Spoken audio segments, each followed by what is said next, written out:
Hi everyone, welcome back. In this video, we can understand path variable annotation.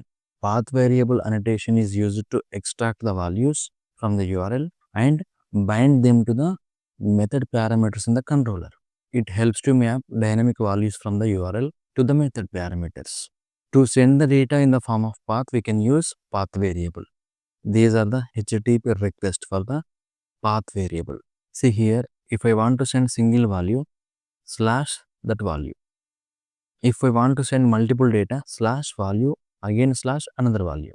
Like that, we can send the data.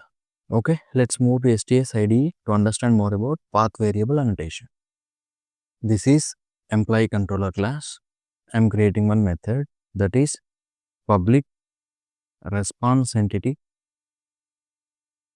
employee get employee by address. Get employee by address. I'm using get mapping annotation. The endpoint is slash API slash emp address.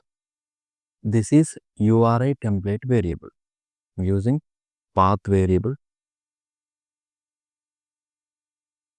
emp address string e address.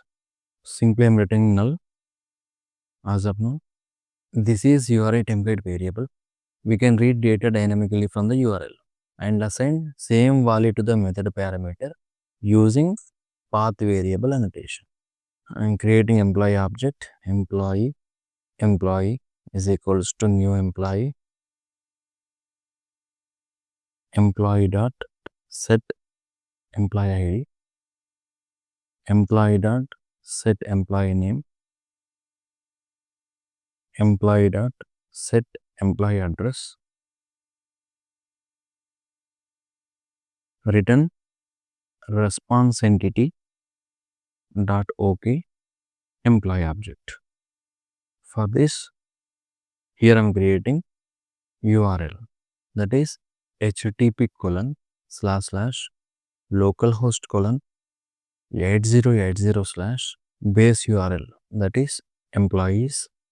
This is method endpoint / API copy paste here. See, this is the URI template variable, means it will read data dynamically. Here I am passing employee address Pune. I want to make the request using this URL and start the application. Go to browser, paste here and hit enter. This is JSON data. This is URI template variable. It will read this value dynamically and it will assign the value to the method parameter using this path variable annotation. Okay, this is all about path variable annotation. Okay, I will see you in the next video.